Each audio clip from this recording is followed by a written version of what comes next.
Dan ini nyata. Kalau lah ya ora iso jawab pasti ini, tapi ibu-ibu iso kalau kecelok wong alim, jadi ibu-ibu iso, tapi aslinya aku ya ora iso. Aku de konco kiai, bocah khusyuk, nggih kaya kula, tapi piyambake khusyuk. Biasane wong khusyuk agak pati ngalim khusyuk. Lunga mbek santrine, lalah bising jog telu. Iku sing pol pinggiru cawe wedok wayu, rodok seronok macake rondok gak Islam, wayu. Dekne ku isin nak jejer wong ayu, ya kuwatir maksiat. Dadi santrine sing kok jejer. Dekne ora aman namane dadi cawe wedok santrine dekne. Lungane atuh. Wong pandangan Semarang atuh. Cara Mustafa ya wis suwi wis wareg mesti. Cara rokir ora tau mikir wong dekne ra kiai. Ya dianggap rezeki ora ae. Mergo jejere ku amalah wau kan gak rega. Kana liya. Bareng bar diangen-angen dekne ngrasa dosa. Aku. Gus cara jenengan kula nu salah ta ora? Ya karuan salah.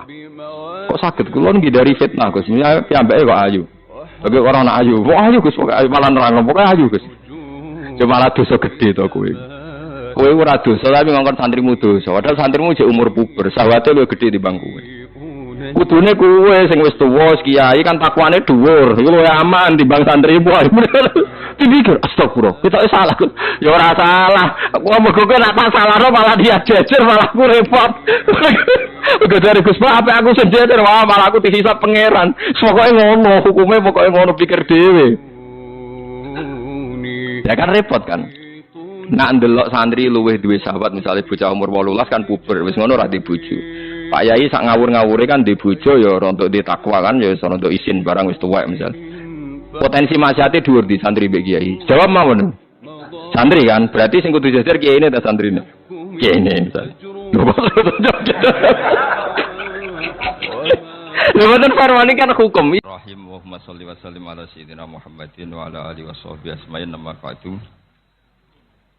Sedanten ingkang kula hormati wabil khusus teman bapak kula Kiai Haji Agus Ali Masyuri. Beberapa kiai yang tanpa mengurangi rasa hormat, saya hormati semua. Ini ada beberapa Gus. Ini saya ngaji insya Allah 1/4 jam.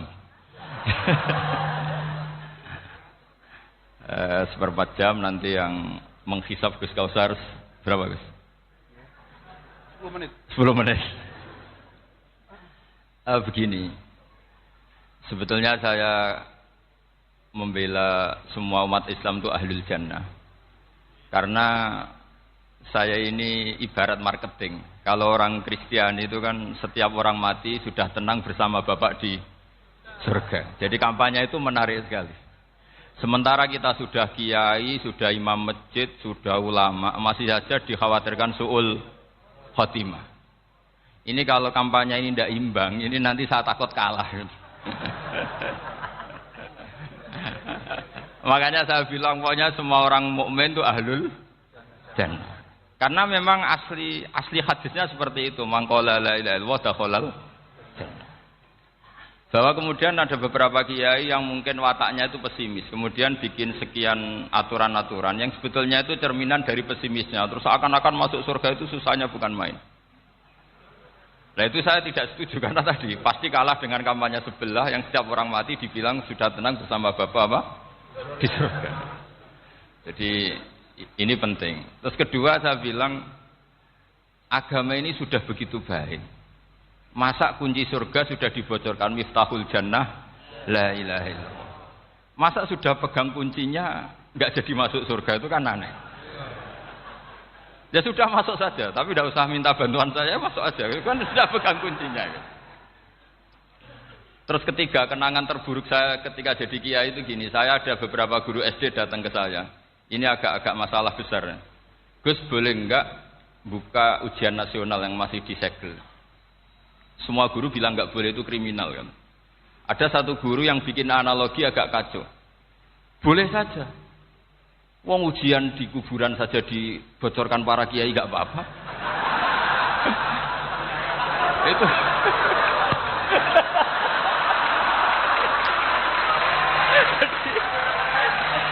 Tapi ini kriminal ya. Perhatian kepada kiai, nggak boleh memukul pemateri.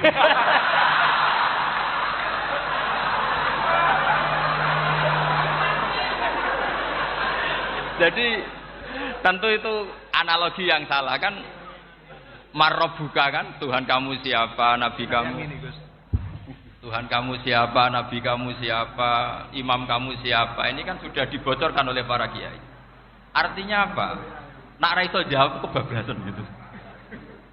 Terus guru ini berpikir kalau ujian akhirat sekrusial itu saja bisa dibocorkan, kenapa ujian nasional tidak boleh? Tentu ini kias yang salah, saya tidak ngajari seperti itu. Tapi saya ngajari ke kalian betapa mudahnya masuk surga. Kunci jawaban sudah dikasih, kunci pintu masuk sudah dikasih. Kok sampai tidak masuk, ini kebablasan. Paling salah gurunya. Jadi ini kenapa saya sering cerita orang mukmin semuanya itu min ahlil jannah. Itu saya jamin. Sama tidak usah takut su'ul khotimah, tidak usah takut berlebihan seperti itu. Karena setahu saya, setidaknya saya mewakili ulama zaman ini. Rata-rata guru kita ini bermadzhab Syadzili dalam berkeyakinan berpikir tentang Allah. Di antara ini yang mulai saya ngomong serius, supaya tadi kan guyonannya sudah diambil Gus Reza sama Gus Kausar. Saya tahu kenapa mereka guyon. Kalau ngomong serius takut kalah sama saya.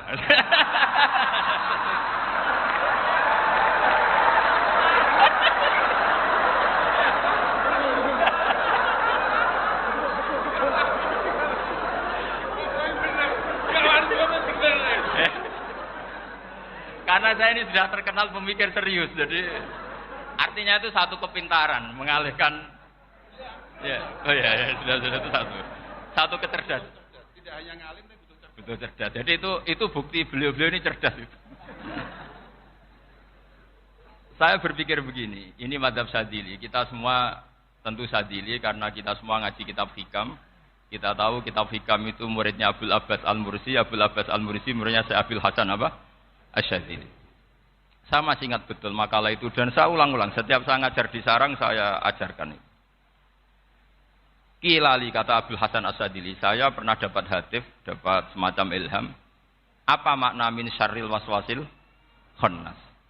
Itu kata beliau dijawab oleh hatif itu. Hatif itu enggak perlu diterjemah tadi ada karena tadi diajarin itu. Apa yang dihidupkan itu enggak perlu dijelaskan. Kata hatif tadi, wasfasun yadkhulu bainaka wa baina habibika.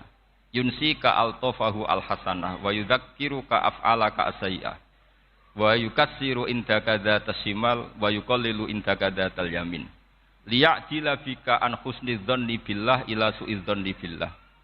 Jadi yang dikatakan waswas adalah kamu digiring untuk hanya ingat sisi-sisi kamu yang negatif, dilupakan bahwa Anda punya sisi-sisi yang positif. Misalnya seperti ini, mungkin secara fikih, tadi banser-banser tegas, wah ini masalah, lelaki perempuan dipisahkan gini-gini. Tapi kenapa Ghazali bilang, ya sudah gini gak apa-apa. Sebetulnya ada rukhsah itu karena ini di depan umum. Yang paling pantangan Nabi itu layak luwana rojulun bimro'atin. Ini ada yang menjaminnya. Gitu. Malah khawatir saya di sini dipisah, tapi setelah berduaan gak bisa. Jadi toleransinya karena ini di depan umum. Itu masih ada toleransinya. La yakhluwanna rajulun bimra'atin. Begitu juga ketika kita dosa, misalnya kita dosa. Orang Islam setiap dosa itu pasti ingat salahnya, terus kemudian istighfar. Dan ketika satu kebaikan dibandingkan keburukan, itu kata semua ulama, karena sayyi'ah itu bernilai 1, kebaikan bernilai apa?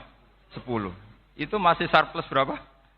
9. Jadi itu cara berpikir Abu Hasan Asy-Syadzili.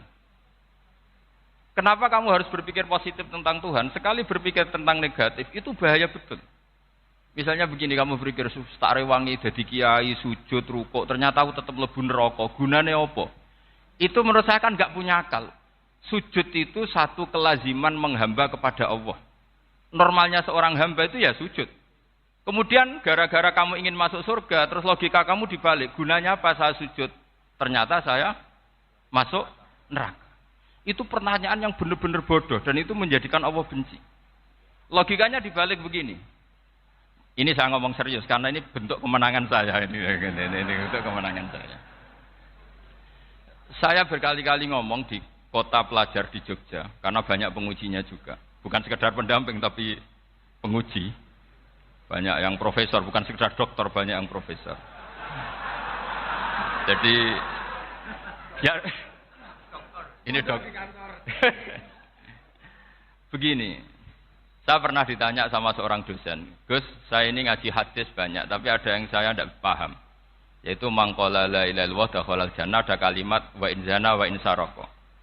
Meskipun pernah zina, pernah maling. Ini kan seakan-akan mentoleransi perzinaan dan pemalingan.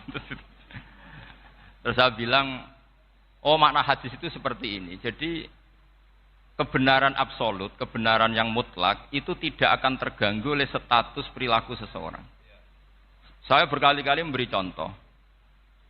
Orang yang ditangkap KPK akan bilang 1 tambah 1 2. KPK-nya juga bilang 2. Rivalitas dalam politik, Pak Prabowo ya bilang 2, Pak Jokowi juga bilang 2. Orang yang zaniyah, yang lonte pun akan bilang 2. Muftinya juga bilang 2. Ketua MUI-nya juga bilang 2. Artinya gini, kebenaran yang absolut adalah kebenaran yang siapapun akan meyakini seperti itu. Seperti 1 ditambah 1, 2. Kamu punya musuh bilang 2. Kalau ibu-ibu ini punya maru, ya marunya bilang 2 tadi tambah mama. Enggak tahu saya terjemahnya apa tadi. Nah, kebenaran yang absolut itu kebenaran yang siapapun pasti mengakui. Dan uniknya begini, saya pernah ngaji acara himmah, acara pondok sarang di Demak. Kalau kamu bilang 1 ditambah 1 menjadi 2, untuk mengatakan 2 itu kamu butuh hadiah enggak? Mereka semua jawab enggak. Kita semua enjoy saja mengatakan tembok itu putih. Kenapa? Karena memang putih. Kita mengatakan 1 tambah 1 2 karena memang kita tanpa presentasi dapat hadiah, dapat penghormatan. Kenapa untuk mengatakan Allah itu Tuhan kita butuh surga? Memangnya kalau tidak ada surga Allah tidak jadi Tuhan? Ini problem orang soleh-soleh yang terlalu pesimis. Makanya nanti orang-orang soleh itu masuk surganya berat. Tapi kalau orang alim lebih gampang kira-kira seperti itu. Iya, karena kan imannya lebih bagus. Dalam hadis qudsi, Allah ini yang dibuli orang-orang soleh. Laulam akhluk jannatan wala naron alam akun ahlan an uto'ah. Dalam hadis qudsi itu. Kalau saja saya tidak menciptakan surga dan neraka, apa saya tidak jadi Tuhan yang perlu ditaati? Apa kalau kamu tidak saya kasih uang 1 juta terus bilang 1 tambah 1 11? Enggak kan? Tetap bilang berapa? 2. Kalau kebenaran absolut yang 1 tambah 1 kamu bilang 2 meskipun tanpa mendapat hadiah. Kenapa untuk bilang Allah Tuhan kamu butuh hadiah surga? Itu kan serah ikhlas belas. Makanya saya terus mengajarkan ikhlas. Ikhlas itu bisa dilatih dengan akal, dengan pikiran, bil ilmi lah. Harus dilatih. Nah di sini ini momen atau makna yang mestinya harus difahami wa inzana bahwa kalimat ini sah meskipun dilafatkan seorang yang pernah zina. Sama seperti 1 tambah 1 2 sah diucapkan siapa saja sah. Dan siapapun akan mengucapkan itu secara ikhlas. Ini penting saya utarakan. Sehingga setelah ada firqah-firqah takfiri yang mengatakan orang megang keris itu syirik, ke kuburan syirik, ini syirik. Itu salah besar. Salahnya adalah tadi. Kalimat-kalimat atau kebenaran-kebenaran absolut ini sudah jadi sibghata wa man ahsanu minallahi sibghah. Kalimat ini begitu absolut di hatinya orang mukmin. Sehingga ketika terganggu oleh hal-hal yang adat istiadat, kayak pegang keris, kayak apa, ini tidak mengganggu. Tetap kualitas iman ini di atas keyakinan adat membawa apa keris. Kalau orang membawa keris menjadi syirik karena percaya sama makhluk. Orang misalnya kejawen kalau nggak bawa keris nggak nyaman. Orang kota itu kalau nggak bawa ATM juga nggak nyaman. Itu tidak dihukumi syirik. Kamu pergi lupa bawa HP nyaman enggak? Enggak, kenapa tidak dihukumi syirik?